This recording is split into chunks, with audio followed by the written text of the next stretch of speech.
आत्महत्या कौनसी समस्यार समाधान नुहे बरम यह समस्या ठारू निजको दूरेबा किंबा पलायन पंथी हेबार शेष उपाय होई पारे।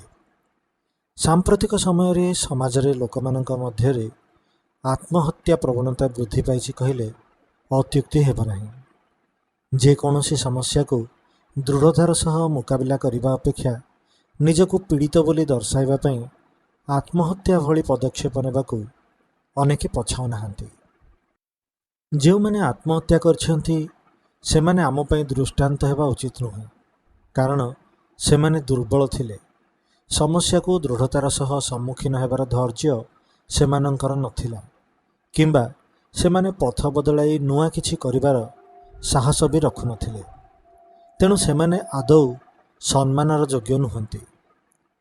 विगत दिन में भारतर राजधानी दिल्ली रे थिबा जंतर मंतर अंचल रे उदीयमान सोशल मीडिया पार्टी भारत में नीट परीक्षा रे होइथिबा अनियमितता को अभियोग करी एक आंदोलन आरंभ करथिले।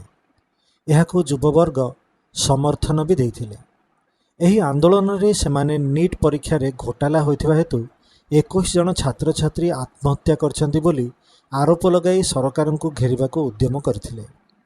वास्तविक जेतेबेले आपणक स्वप्न आपणक हाथ मुठारू खसी जाउथिबा भली मने हुए, जेकोसी व्यक्ति हुअंतु ना कहीं से निश्चय निरुत्साहित हेबे।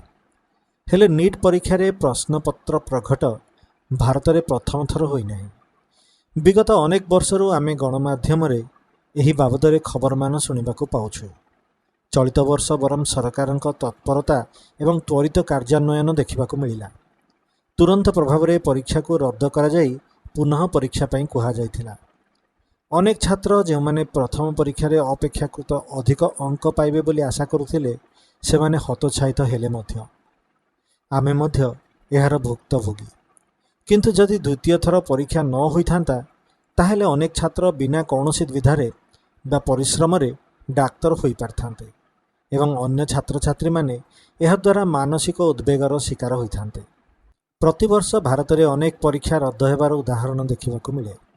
नीट परीक्षा जोंठी पाखापाखि 23 लाख पिला परीक्षा दियंती, सेही भली परीक्षा रद्द हेबा एवं एहाकू पुणी कराइबा केते व्यय आ समय सापेक्ष ताहा आमे अनुमान करि परिबा नाही। से जा हेउ द्वितीय थर नीट परीक्षा होई सारिलाणी एवं पिलामाने परीक्षा फल भी पाई सारिलेणी। हेले पुणी कथा उठुची, एते पिला पुणी थरे परीक्षा देला बेले काहेकि से दुर्भाग्यवान 21 जन पिला आत्महत्या करिले। एहार अनेक कारण होई पारे। प्रथम एवं सबुठारु बड़ कारण हेउछि निज आखि आगरे निज स्वप्न को धूलिसात हेउथिबार देखि सेमाने एभली करिथाई पारंती, किंबा पितामातांक स्वप्न भांगी जिबा कथा भाबी एभली करिथाई पारंती, किंबा निज बंधु माने सफल हेउथिबा बेले सेमाने सफल हेले नाही बोली भाबी थाई पारंती। एभली अनेक कारण थाई पारे। गरीब किंबा मध्यवित्त परिवार पिलाटीए जदि परीक्षा रे सफल हेउथिबा जानिबा परे परे सेही परीक्षा रद्द हेबा कथा शुणे से निश्चय हतोत्साहित होइथिबो। हुए तो पुणी थरे परीक्षा रे सेही भली फल न मिली पारे बोली भाबिबा स्वाभाविक कथा। आ सबठारु बड़ कथा हेउछि लोक कोन कहिबे।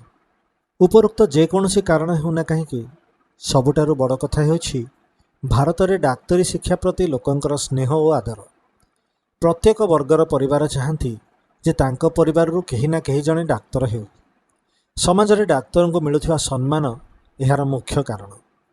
जेते प्रकारर पेशा रही प्रायतः सबुठारु अधिक सम्मान लोक माने स्वास्थ्य सेवा को ही देइथांती। एथिपाई किछि पितामाता निज संतान मानंको उपरे चाप पकांती जे जेमिति हेले हेउ डाक्तर हेबाको हेबो। तेणे भारत में समुदाय 1,30,000 मेडिकल सीट थिबा बेले साधारण वर्गों पई केवल एहार 1/4 सीट ही उपलब्ध रहे। अर्धेक सीट प्राइवेट कॉलेज नहीं जाती, जोंठी पिलांकु पढ़ाइबा स्वप्न समस्ते साकार करने भली अवस्था रे नथांती। सरकारी सीट्रु भी अर्धेक संरक्षण हेतु मिले नहीं, बाकी अर्धेक पई सबु वर्गर पिला चाहि रहिथांती। तेणु यह जे केते कष्टसाध्य व्यापार ताहा बुझिबा संभव नुहे। एही भली अवस्था रे पिला माने हतोत्साहित हेबा स्वाभाविक। युवावस्था रे सेमाने भूल निष्पत्ति भी नहीं पारंती। सेथिपई परिवारर दायित्व ସେମାନଙ୍କୁ ସୁଶିକ୍ଷା ଓ ଧୈର୍ଯ୍ୟବାନ କରିବା। ଏହି 21 ଜଣ ଛାତ୍ରଛାତ୍ରୀ ଚାହିଁଥିଲେ ଅନ୍ୟ ଲକ୍ଷାଧିକ ପିଲାଙ୍କ ଭଳି ପୁଣି ଥରେ ନିଜକୁ ପ୍ରସ୍ତୁତ କରିପାରିଥାନ୍ତେ, ପୁଣି ଥରେ ପରୀକ୍ଷା ଦେଇପାରିଥାନ୍ତେ, କିନ୍ତୁ ସେମାନେ ମାନସିକ ଭାବେ ଏତେ ଦୁର୍ବଳ ହୋଇଗଲେ ଯେ ସେମାନେ ସଫଳ ହୋଇପାରିବେ ନାହିଁ ବୋଲି ନିଶ୍ଚିତ ହୋଇଗଲେ ଏବଂ ସେଥିପାଇଁ ସେମାନେ ଆତ୍ମହତ୍ୟାର ପଥ ଅନୁସରଣ କଲେ। କେହି ବି ଏହିଭଳି ପଦକ୍ଷେପ ନିଅନ୍ତୁ ନାହିଁ। ଏହା କୌଣସି ସମସ୍ୟାର ସମାଧାନ ନୁହେଁ। ନିଟ୍ ଏକ ପ୍ରତିଯୋଗିତାମୂଳକ ପରୀକ୍ଷା, ଯେଉଁଠି ଆପଣଙ୍କୁ 22 ଲକ୍ଷ ପିଲାଙ୍କ ସହ ପରୀକ୍ଷା ଦେବାକୁ ହୁଏ, ଅର୍ଥାତ୍ 50,000ରୁ କମ୍ ସିଟ୍ ପାଇଁ ଆପଣ ଏତେ ଅଧିକ ସଂଖ୍ୟକ ପ୍ରତିଯୋଗୀଙ୍କ ସହ ମୁକାବିଲା କରୁଛନ୍ତି। ଯଦି ଆପଣ ଏବେଠାରୁ ହିଁ ଭୟଭୀତ ହୋଇ ମଇଦାନ ଛାଡ଼ିଦେବାକୁ ଚାହୁଁଛନ୍ତି, ତାହେଲେ ଆପଣ ଜୀବନରେ କୌଣସି ସୋପାନରେ ବି ସଫଳ ହୋଇପାରିବେ ନାହିଁ।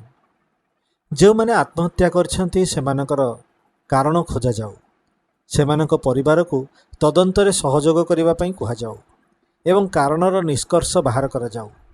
ଯେଉଁଭଳି ଆଗକୁ କେହି ଛାତ୍ରଛାତ୍ରୀ ଏହିଭଳି ପଦକ୍ଷେପ ନ ନିଅନ୍ତି ସେ ବିଷୟ ପ୍ରତି ସମସ୍ତଙ୍କୁ ସଚେତନ କରାଯାଉ। ଆତ୍ମହତ୍ୟା କୌଣସି ସମସ୍ୟାର ସମାଧାନ ନୁହେଁ, ଏହା ଜଣେ ଦୁର୍ବଳ ମନୁଷ୍ୟର ଶେଷ ପଳାୟନ ପନ୍ଥ।